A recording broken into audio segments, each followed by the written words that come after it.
Salut, c'est Romaric. Dans cette vidéo, je vais te parler d'une micro-aventure. Ma deuxième micro-aventure. Qui se déroule en Grèce, pas très loin de Thessalonique, sur une petite péninsule où on peut trouver une montagne sacrée. Sacrée pour qui? Déjà pour les Grecs, anciens je veux dire, et ensuite, surtout maintenant, pour les orthodoxes. Sur cette péninsule, il y a entre 20 et 30 monastères, de tailles différentes, tous de tradition orthodoxe, mais de pays différents. T'as majorité de monastères grecs, affiliés grecs, t'en as aussi des Russes, des Serbes, des Roumains, etc. Bulgares aussi. Après, je sais pas tout, mais voilà. Cette micro-aventure est placée sous le signe de la confrontation à la réalité. En fait, tu vas te rendre compte que tu peux avoir des attentes assez élevées. Tu peux imaginer que ce que tu vas voir est d'une telle manière. Dans mon cas, je m'attendais à quelque chose de très spirituellement ressourçant, de très silencieux, je sais pas comment dire, reposant. Je m'attendais à une retraite un petit peu, à faire une petite retraite un peu spirituelle. Parce que c'est comme ça que je l'avais lu sur l'internet et comme ça que j'en avais parlé avec des personnes que j'ai rencontrées les jours d'avant à Thessalonique. Et en fait, comme on me l'a fait remarquer après, c'est tout l'intérêt d'expérimenter les choses. Puisque tu peux avoir justement ces idées qui ne correspondent pas du tout à ce que c'est en réalité. Donc dans cette vidéo, nous allons voir comment je pars d'un grand projet, de grandes attentes. Non, mais ce n'est même pas tant des grandes attentes. Je partais d'attentes et je vais m'adapter à la réalité. Et c'est aussi une manière de voir, un petit peu de me questionner sur est-ce que avoir le choix entre confort et choses qui pèsent moyennement mais qui sont ton objectif, est-ce que tu vas toujours avoir tendance à choisir la flemme naturellement? Est-ce que c'est ça la liberté? Toujours choisir la flemme? Eh bien, je vais y réfléchir en te faisant les commentaires de ma micro-aventure.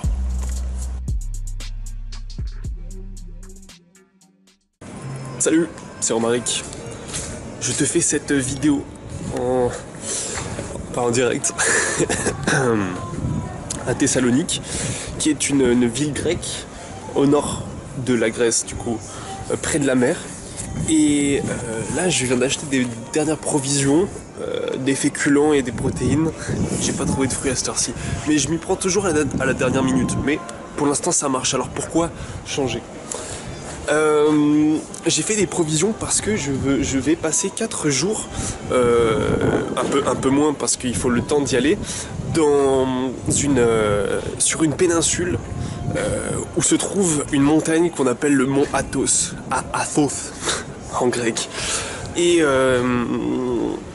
sur cette péninsule, tu peux pas y rentrer facilement. Pourquoi c'est compliqué? Et ben en fait, déjà c'est une région autonome, c'est-à-dire que ça fait pas vraiment ça fait partie de la Grèce, mais c'est géré, il y a entre guillemets un gouvernement, etc. C'est un peu comme bon, j'en sais rien en fait. Peut-être Monaco, un truc dans le genre. Mais là c'est plus compliqué parce que tu peux pas y rentrer comme tu veux en fait. C'est fermé. Enfin, je crois pas qu'il y ait vraiment de barrière, mais pour y rentrer et avoir le droit d'y rentrer, il faut que tu demandes l'autorisation au gouvernement du mont Athos. Donc j'ai fait cette demande un peu à l'arrache comme d'habitude, il y a une semaine, et puis avant-hier on m'a donné l'autorisation d'y aller. Donc demain je vais sur ce mont, sur le mont Athos, pour kiffer ma vie quoi. Bon, plus que ça. En fait l'idée c'est que je passe 4 jours là-bas sans en sortir. C'est vraiment peut-être 20 km de long sur 5-6 de large, et je passe la nuit dans des monastères qui m'hébergent et me donnent de la nourriture gratuitement. Merci les orthodoxes. Et en échange de quoi moi je leur file 35 € pour passer. Et je dois payer un ferry. Mais bon, c'est pas grand chose quand tu réfléchis à l'aventure. Enfin, je sais pas si ça va être une aventure intérieure peut-être plutôt. Voilà, enfin si l'aventure c'est d'y aller, parce que demain il faut que je me lève à 4 h du matin pour choper un bus qui m'emmène à l'autre bout de la ville, qui ensuite je prends un autre bus qui m'emmène à l'autre bout de la grande péninsule, et là depuis le bout de la grande péninsule je prends un bateau jusqu'au milieu de la péninsule du mont Athos, dans une petite ville qui s'appelle Daphni. Voilà, je vais essayer de voir un peu ce que ça fait de s'introspecter pendant 4 jours, parce qu'il n'y a pas grand chose à faire là-bas, à part marcher, à part voir le paysage. Le petit truc rigolo, c'est que sur cette presqu'île, alors j'ai lu sur le site qui donne les infos qu'il y a des loups, mais il y a un mec qui m'a dit non, c'est pas des loups, c'est des coyotes. Mais bon, apparemment on les entend hurler la nuit, mais du coup tous les monastères ferment leurs portes à 4 h de l'après-midi. Donc il faut que tu tailles d'un monastère à l'autre avant 4 h de l'après-midi, du soir. Et donc, comme la péninsule fait 20 km de long, en fait j'aurais pas le temps de faire le tour, mais je vais passer d'un petit monastère à l'autre, comme ça, pour dormir quoi. Et si je voulais aller d'un bout à l'autre, il me faudrait 10 heures de marche. Je les ai même pas faites en allant dans la montagne, là c'est un peu montagneux, donc je pense pas que je vais les faire.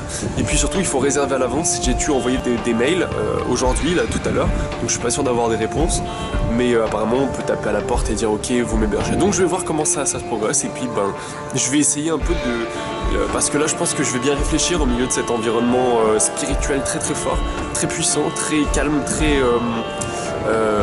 tourner vers soi, je pense, rencontrer des moines et des pèlerins. Ça va être une chouette expérience. Voilà, donc là je vais pas tarder à aller me coucher, parce que j'ai pas envie de commencer sans énergie, même si le premier jour j'ai que 3-4 heures de marche pour aller au premier monastère.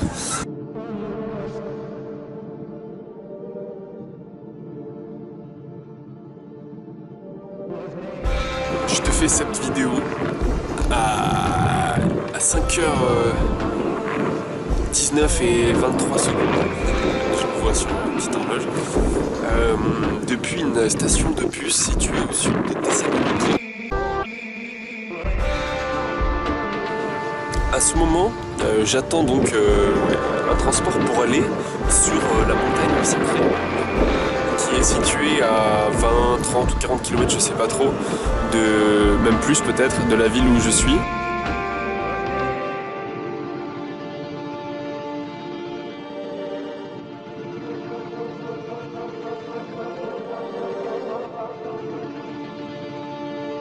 J'avais 2 bus à prendre. Dans le premier bus, je vois déjà des moines. Alors les moines orthodoxes, ils font un peu flipper, hein. C'est-à-dire qu'ils sont habillés tout en noir, ils ont une grosse barbe, ils ont des cheveux longs, et puis un petit chapeau noir aussi. Donc je commence à voir un petit peu juste en traversant Thessalonique à 4h30 du matin.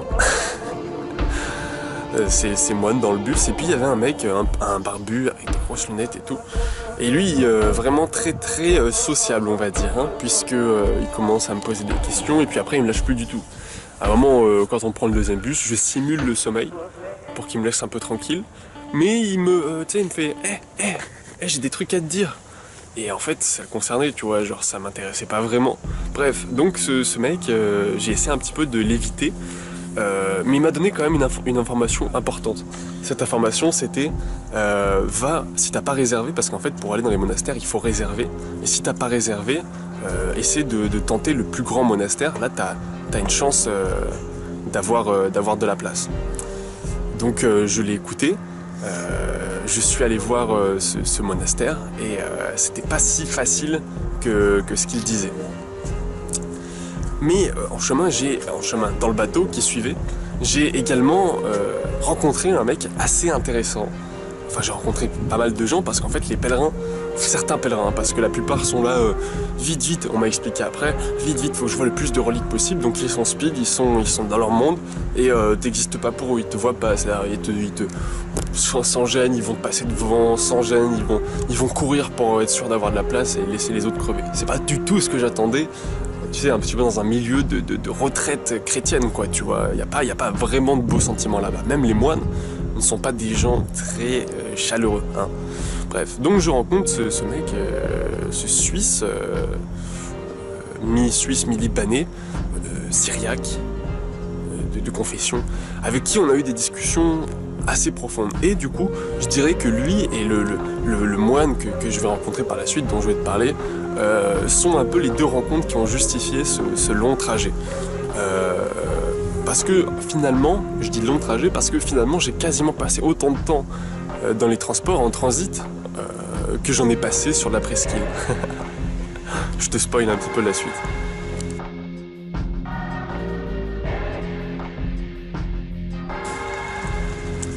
Alors je me trouve dans une sorte de reconstitution de village médiéval avec des voitures quand même. C'est un peu là où ça gâche le plaisir. Dans cette... Alors, qu'est-ce qui s'est passé? J'ai réussi à prendre tous mes transports, un bus qui m'a fait traverser la péninsule pour ensuite arriver dans un port où j'ai pu avoir un bateau. Et puis là, j'arrive et il pleut un peu. Alors, c'est un dommage parce que j'étais parti pour faire beaucoup de marches, comme quand je suis allé au monastère de Rila. Mais bon, tant pis. Du coup, il y a des minibus comme ça, mais en fait, je suis un peu déçu. Je suis bien déçu parce que ça avait pas du tout ambiance, tu sais, super généreuse. Moi, j'imaginais que les trucs, tu sais, religieux, machin, les gens sont des pèlerins, ils viennent respectueux, dans le silence, etc. Et puis là, faut voir les gens que tu tapes, quoi. Il y a des randoms, je sais pas, des gens normaux, quoi. Des gens normaux qui se comportent comme des gens normaux. Enfin, des hommes, pas des femmes. Voilà. Donc, regarde, je te montre un petit peu la vue. C'est très brouillareux. C'était plus joli sur le bord de la côte, là où je suis arrivé en bateau. Mais bon, là, en fait, je suis arrivé dans la capitale du Mont Athos.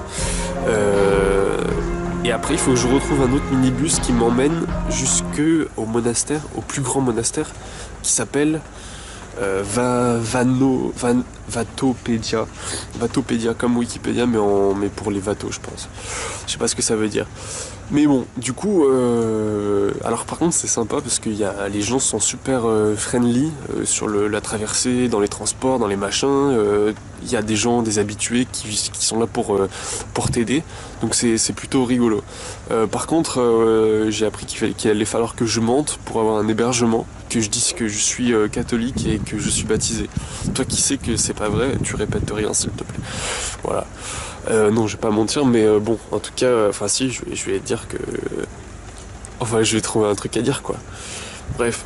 Donc là, ma prochaine mission, c'est de trouver un minibus pour descendre et rencontrer mes premiers hôtes, mes potes moines qui vont m'héberger généreusement, voilà. Et une autre anecdote rigolote, c'est que j'ai pris plein de provisions, la base du muesli, des fruits séchés, et puis du pain, du fromage et des saucisses. Mais apparemment, la viande est interdite sur l'île. Voilà, donc j'espère que personne va fouiller dans mon sac pour trouver les 2 petites saucisses sèches que j'ai achetées. J'espère pas. Bref, donc voilà. Cariès, je te remontre un peu la petite église derrière moi. Tu vois, c'est vraiment, par contre, c'est super mignon. C'est dommage qu'il y ait autant de brouillard. J'espère que ça va s'arranger dans les jours qui viennent, mais c'est pas dit. Voilà.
Alors pour arriver à Cariès, donc la capitale de cette petite péninsule qui doit faire 30 maisons, 30 maisons et 10 églises, un peu plus de maisons et de bâtiments. En fait, le concept, c'est que pour déplacer quand il pleut, parce qu'il pleuvait beaucoup, moi j'avais prévu de faire beaucoup de marches. J'avais aussi prévu de ne pas dépenser beaucoup d'argent. Et donc du coup je m'y suis tenu, mais ça m'a obligé à faire un peu des sacrifices entre guillemets. Le concept c'est que pour passer d'un monastère à l'autre, quand t'as la flemme de marcher, c'est que tu prends des minibus. Et ce qu'il faut comprendre, c'est qu'en dehors des monastères, sur cette presqu'île, en dehors des monastères et de la nature, qui est, soit dit en passant, très belle quand il n'y a pas trop de brouillard, c'est que tout est payant. Tout est payant. Genre t'as plein de magasins, t'as des magasins dans quasiment tous les monastères où tu peux acheter des petits souvenirs, tes petites icônes, tes petits chapelets, tes petits médaillons, machin. Et puis t'as ces minibus qui font payer 4-5 euros. Il faut que t'en prennes 2 parce qu'ils transitent tous par la capitale. Donc en gros pour passer d'un monastère à l'autre c'est 10 balles. Alors c'est pas énorme dans la mesure où t'es hébergé la nuit, mais il n'empêche que sur cette presqu'île il n'y a pas vraiment de distributeur. Donc ça veut dire qu'il faut prévoir avant de prendre de l'argent. Et moi, j'avais prévu une certaine somme, et puis je me suis rendu compte qu'il fallait que je paye le petit permis, le permis pour transiter, puis les bus et les bateaux. Et donc je me retrouve un peu à sec, j'avais peur de ne pas pouvoir rentrer par la suite sur le continent. Donc je me suis serré la ceinture, et par la suite j'ai marché. Et c'est ça qui a un petit peu transformé mon objectif, le déroulement de ce séjour. Bon, alors, une fois qu'on prend les transports, donc j'ai pris le transport de la capitale jusqu'au plus grand des monastères qui s'appelle Vatupédia, qui est vraiment vraiment grand, hein. Ça fait comme une petite ville. Je pense même qu'il était plus grand que la capitale. J'y vais, je prends un minibus et j'avais pas réservé. Et là, sur la route, il y a un contrôle. Il y a un contrôle. Voir si t'as ton laissez-passer et aussi voir si t'as réservé. Et moi, j'avais pas réservé. Petite angoisse, on est 3 dans le minibus à pas avoir réservé et on nous dit bah non, il y a trop de monde. Donc vous allez devoir faire demi-tour. Là, je me dis oh non, je vais devoir claquer encore des thunes pour revenir parce que crois pas qu'ils vont te faire un petit trajet de retour gratuitement. Non.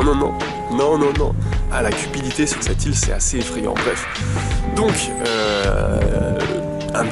une demi-heure de stress dans le minibus, il pleut dehors, on est tous bien serrés, tous mouillés parce qu'on nous a laissé attendre sous la pluie. Bah oui, parce que là t'es un peu du bétail pour ces transporteurs. T'es du bétail, t'es juste une machine à thunes. Tu vois, c'est ça.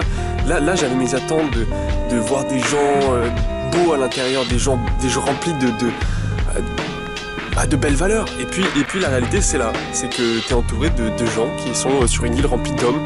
Donc je sais pas si c'est lié, mais si tu veux, ils étaient vraiment pas sensibles à la condition des pèlerins, qui eux-mêmes n'étaient pas sensibles à la condition de leurs semblables. Bref. Donc on était là dans le bus, au bout d'une demi-heure, aucun mot, rien du tout, on continue, on s'est pas fait jeter dehors, et on arrive, et puis on nous dit, bon, la prochaine fois vous réservez, hein. Ça voulait dire qu'on était accepté. On arrive, moi j'étais grelottant parce que j'avais froid, j'avais pas prévu excessivement d'habits, etc. Donc je me retrouve dans ce monastère, dans la guest house, où on est une cinquantaine on va dire, et là on nous paye. Première belle chose de la journée, première beau sentiment en chrétien. On nous paye un petit verre d'ouzo, qui est un alcool grec, avec un loukoum, un ou deux loukoums. Moi j'en ai pris 2 parce que je me suis dit quand même pour tout le trajet que j'ai fait, je vais en prendre 2. Ensuite, on nous donnait nos chambres. Moi, j'ai pas eu ma chambre tout de suite parce que j'avais pas réservé. C'était le moment de la messe. Je vais à la messe. Je sais pas si tu vois comment c'est une messe, de manière générale, c'est chiant.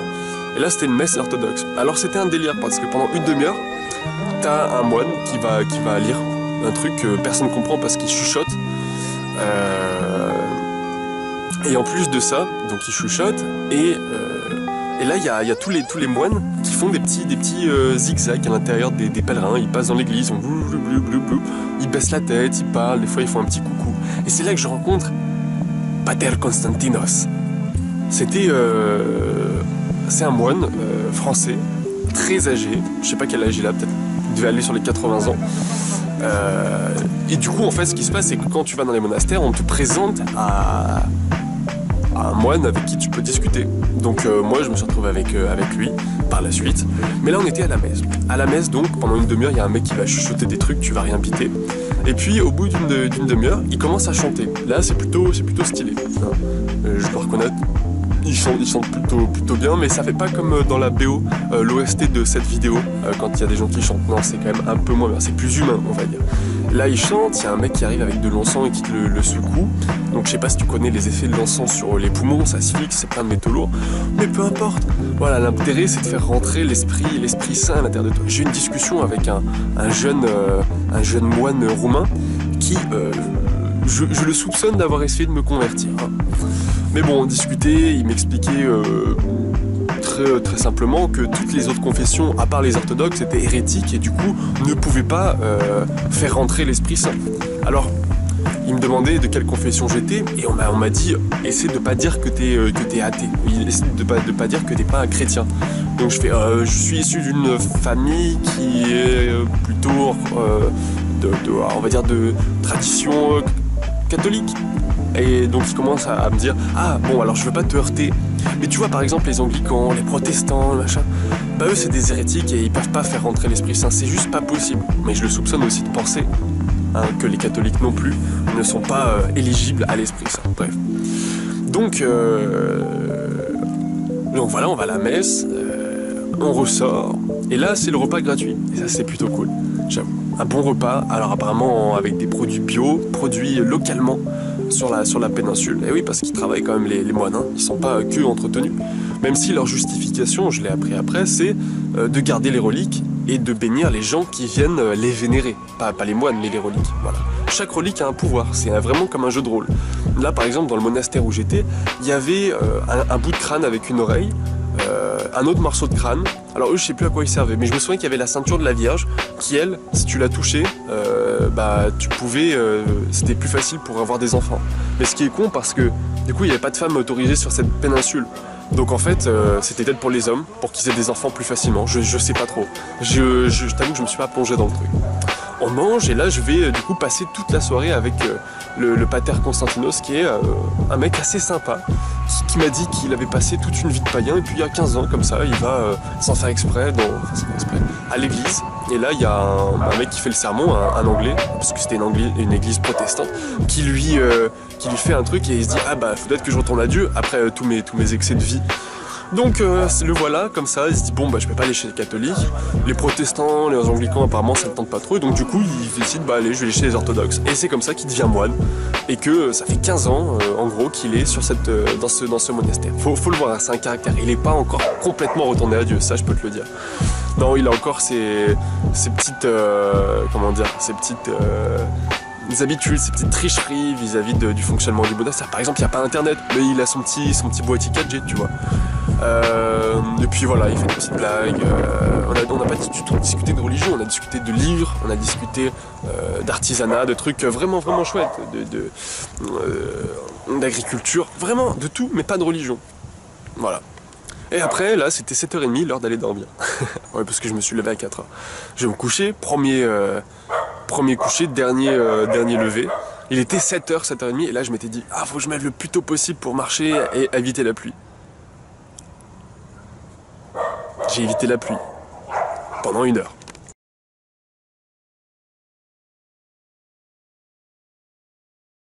J'ai passé une nuit dans un monastère, le plus grand de l'île. C'était un peu galère pour y arriver parce que les transports c'est cher, c'est cher, il y a plein de minibus mais il faut être plusieurs pour être dedans, on est tous bien serrés, on a bien froid, on nous laisse attendre dehors dans la pluie. Mais après quand on arrive c'est cool, on nous paye un petit coup à boire, on nous paye un petit truc à manger. Quand on arrive, après on a un vrai grand repas et puis après on nous file des chambres dans lesquelles on va dormir. Donc là, moi je pars pendant la messe, ce qui est un peu hérétique peut-être, mais j'ai une super longue journée de marche pour changer de monastère parce que tu peux pas rester longtemps au même endroit dans un monastère.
je crois que, enfin je te l'ai déjà dit, une aventure c'est quand il y a plein d'imprévus. Et là je peux te dire que depuis le début de cette aventure monastique, j'en ai eu des imprévus. Alors là, je voulais partir avant qu'il pleuve parce que j'ai 6 heures et quelques de marche, voire plus, parce que il y a des montées, des descentes. Et il faut que je trouve en fait, parce que pour se déplacer sur l'île, t'as besoin d'un permis, comme t'es sur une région autonome. Et je l'ai laissé à l'accueil, enfin on me l'a pris à l'accueil, et du coup il faut que je le récupère. Mais là les moines ils sont tous en train de prier. Donc je sais pas si je vais pouvoir le récupérer. L'aventure.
Je quitte le monastère, je marche, on va dire 1 heure dans la campagne, et là je rencontre un chien. D'ailleurs, il y a d'autres chiens là.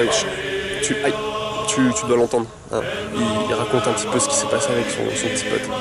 Un chien comme ça qui m'accompagne du monastère jusqu'à la capitale. Ça fait 2h30, 3 heures de marche sous la pluie. Mais c'était plutôt sympa. C'était ressourçant. Première chose ressourçante que j'ai faite pendant ce petit voyage sur la péninsule du Mont Athos. Mais c'était sympa jusqu'à ce qu'ils se mettent à faire une grosse pluie, mais genre une grosse pluie, genre j'en étais trempé, j'avais pas une épaisseur qui n'était pas mouillée, et mon sac aussi commence à être mouillé, et là je me dis mais t'as pas de lieu tranquille. Bah non, parce que dehors tu peux pas rester, il n'y a pas d'abri, les monastères c'est cher. Tu y restes entouré d'une masse d'enfants, parce qu'on va pas se mentir, ces pèlerins c'est des enfants, ils sont là pour être nourris et faire joujou avec des reliques.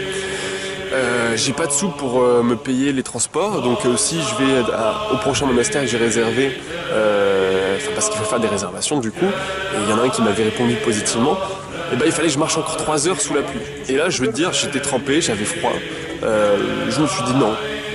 J'arrive à la capitale à 10h, c'était l'heure, en gros il y avait le bus qui partait, et je me suis dit bah allez, le bus qui partait pour le port, donc je me suis dit bah allez, je vais au port et fuck it. Surtout que à la base je voulais y aller parce que je voulais aller voir le monastère de Simonos Petras. Je t'invite à faire une petite recherche, qui est un monastère construit sur une falaise. un des plus beaux monastères. Bon, je suis pas déçu parce que celui comme tu as vu, celui que j'ai fait était pas dégueulasse, on va pas se mentir. Mais celui-ci, construit sur les falaises, avait l'air vraiment sympa.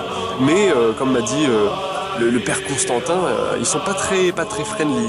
C'est-à-dire qu'ils n'ont pas beaucoup de place et ils sont pas trop prêts à te laisser à t'héberger. Donc je me suis dit, bah tant pis, je peux pas avoir le truc le plus chouette, je peux pas avoir le beau temps, je peux pas avoir la tranquillité, je peux pas avoir le ressourcement. Donc bah allez, je repars. Et c'est comme ça que sur un peu un coup de tête, je repars et je me dirige sur le port de Daphne. Là, je retrouve mon pote Mathieu le Syriaque, avec qui j'ai encore une fois, cette fois-ci une vraie discussion très intéressante sur le libre arbitre, la prière, sur comment distinguer les signes du Dieu des signes du diable. Enfin des trucs que moi je réinterprète ensuite avec ma morale un peu athée, un peu dégagé de ce que je considère un peu comme de la superstition, de la tradition plutôt, pas de la superstition. Mais en tout cas, il m'a appris pas mal de choses très intéressantes. Et puis, alors, il y a une petite anecdote sympa, son histoire, son aventure, sa quête. C'est...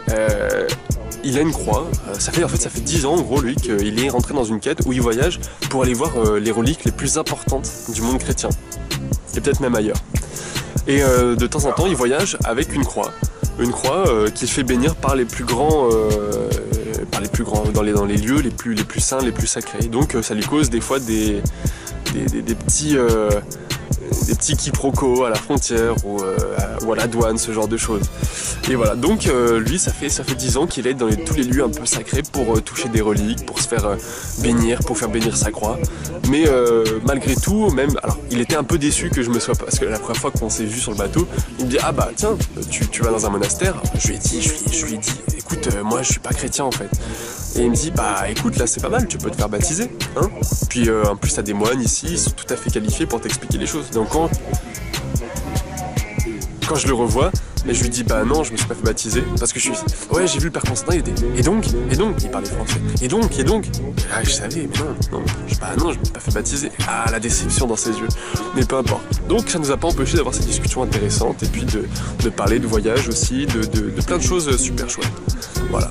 Et donc là, j'arrive dans le bateau.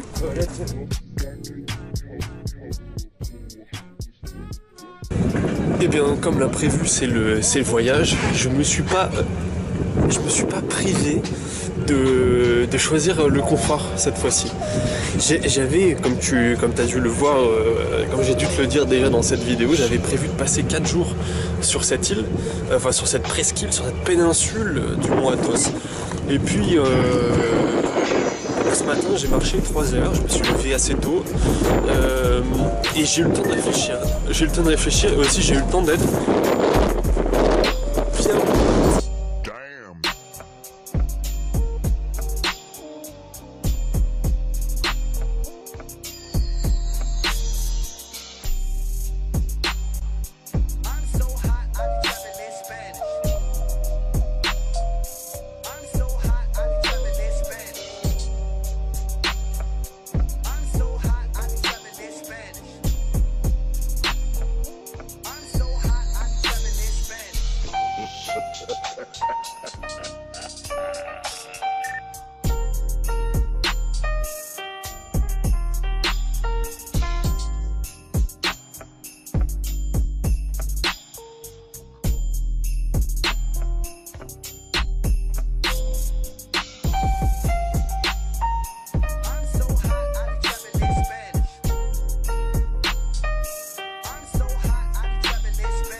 C'était un peu le ferry de l'angoisse. Alors il y avait, donc moi j'étais trempé, dehors il y avait un vent, mais comme tu as entendu juste à la fin de cette vidéo, un vent a décoiffé les cornus, les cornus à des cornets, je sais pas. Il y avait un vent sacrément puissant qui m'empêchait de rester dehors, donc j'ai dû aller dans les salles à l'intérieur, et là je peux te dire que c'était l'angoisse.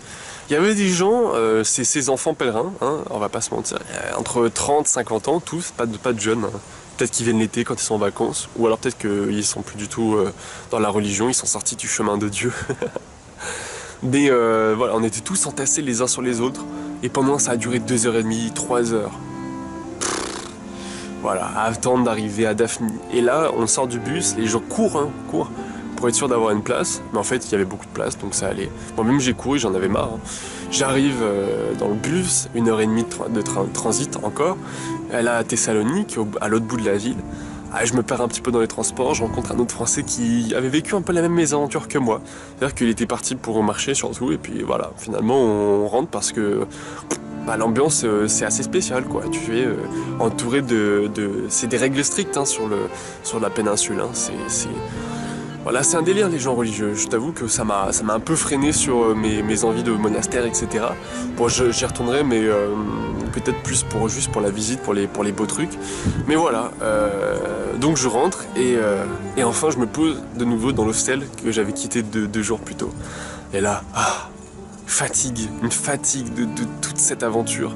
Cette aventure qui n'était pas si difficile, elle était difficile au niveau mental parce que c'était un peu chiant à certains moments.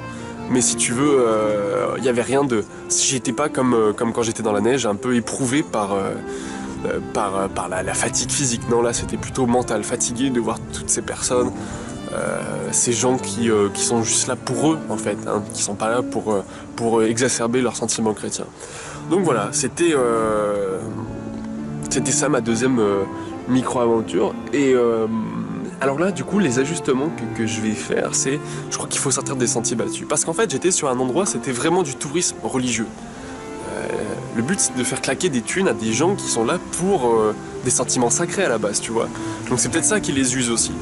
Donc je me dis, il faut sortir des sentiers battus et puis surtout, il faut arrêter de faire les choses un peu pour soi. Donc ça me fait réfléchir et je vais essayer de tenter d'autres types d'aventures un peu plus humaines. Je m'intéresse un peu donc au woofing pour la Turquie parce que je vais quitter la Grèce vu que c'est assez cher au niveau transport. Mais woofing, et puis il y a cette histoire de réfugiés en Grèce. Il y a un petit hôtel à Athènes, donc je suis allé les voir mais ils étaient fermés là à cette heure-ci. Je vais y retourner. Tu peux faire un peu de bénévolat contre un hébergement apparemment. Et puis il y a cette île de Chios aussi sur laquelle je vais transiter pour aller en Turquie.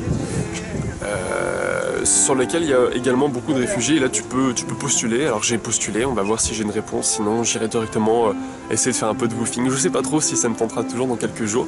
C'est ça en fait, aussi une autre chose que j'ai appris, c'est que quand j'ai le choix, je vais avoir tendance à privilégier la chose, quand j'ai le choix et que je me suis pas fixé un objectif qui met en péril mon honneur, on va dire, et ben j'ai tendance à privilégier la voie la plus simple. Et je crois que la flemme, elle est en moi. Elle est en moi si profondément qu'il n'y a plus rien qui peut la déloger. Si ce n'est des moments où je m'oublie, où je réfléchis pas pour moi. Donc c'est pour ça que j'aimerais essayer de faire des choses pour les autres, voir un petit peu si j'ai encore cette flemme, ou si au contraire, parce que j'y suis contraint, parce que j'ai pas le choix, parce que j'ai pas la liberté, la souplesse, et ben je vais me focaliser sur l'objectif final. Voilà. Et ben sur ces réflexions, je te souhaite une belle journée, une belle semaine et plein de bonnes choses. Salut!